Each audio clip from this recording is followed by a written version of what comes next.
Imagine you decide to take a trip through time in a time machine. A journey into history to do humanity a favour. So, you dive into the past and find an Austrian art student with a funny little moustache who's been rejected from art school a few times. And you say, "Buddy, maybe painting isn't your thing. Have you considered not existing?" And boom. Mission accomplished. Now it's time for your reward. Let's take the time machine on a trip to 1930s Paris.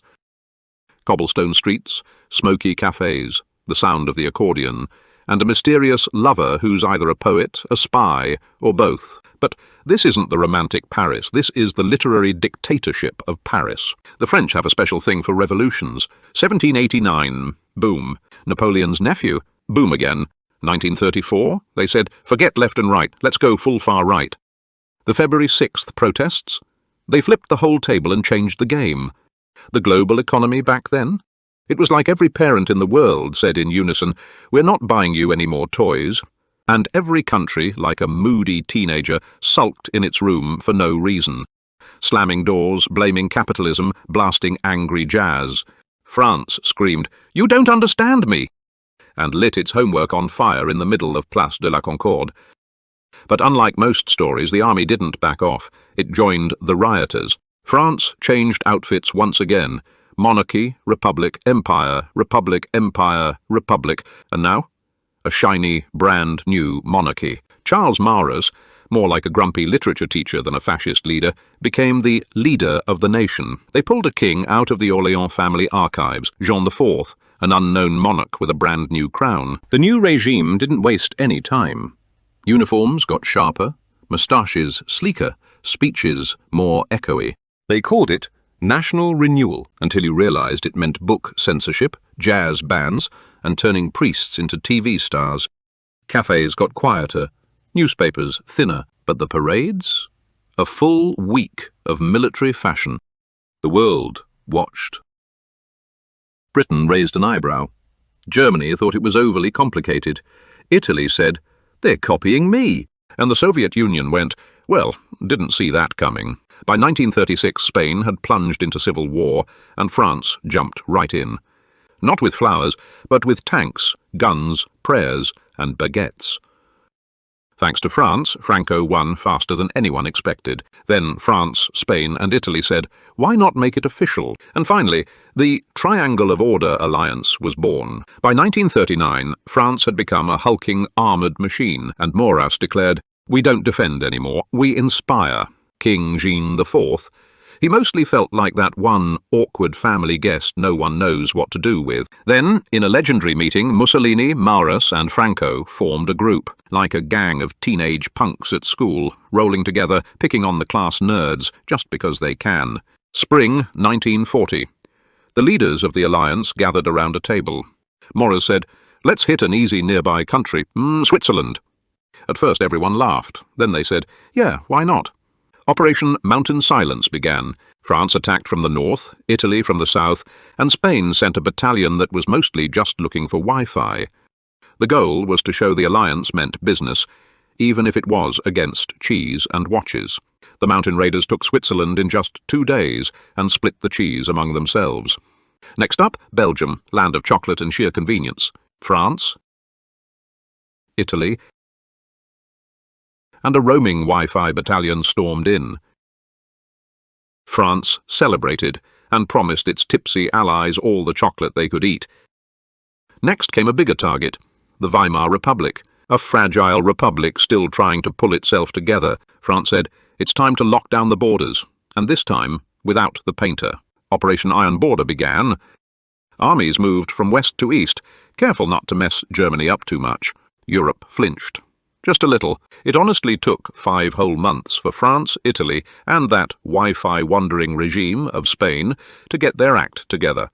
But once they finally lined up their forces, they toppled the shaky Weimar army like a row of dominoes. The French soldiers were marching through the streets of Berlin, looking at the stunned Germans like each of them was the main character of Kill Bill.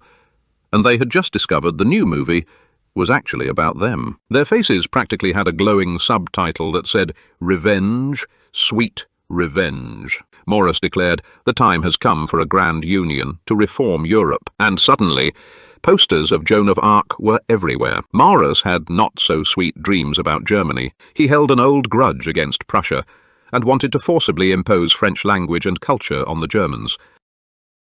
Underground resistance groups started forming across Germany, stirring up trouble. The most infamous of them, the Bismarck Phantom, led by a guy called Rommel, a shadow in the streets, ambushing French guards with guerrilla tactics and ghostly panzer divisions that didn't even exist. Erwin Rommel's fame and his partisan forces spread across the world, and the German people gave him the nickname the City Fox. The next step was a bigger bite, Poland. Maurras and his buddies set their sights on every right-winger's favourite enemy, the Soviet Union. But instead of a direct invasion, it turned into a proxy war. The Soviets armed the left, and Maurras armed the right. A brutal Polish civil war, like two PlayStation squads locked in a fight, neither willing to let go of the controller. 1943. While Poland was exploding in a noisy civil war, France's colonies began to revolt. Italy got stuck in the African swamp. And Spain somehow decided that Portugal was the homeland of high-speed internet, so it launched a bold but totally unplanned attack, and within a week it was flailing inside the Portuguese tangle. Meanwhile, France was fighting in Vietnam, Algeria, Syria, Poland and Germany, all at once. And yet, in the middle of all this war and chaos, only the Swiss and the Belgians kept calmly making watches, cheese and chocolate. 1944. France was having a little chat with itself. I trusted the monarchy again, and now I'm stuck. Poland was deep in civil war, and the Soviet Union, with its iron moustache, was plotting to paint Germany and France bright red. The British took one look at this mess and split their army in two. Half went toward France, the other half toward Spain. The goal?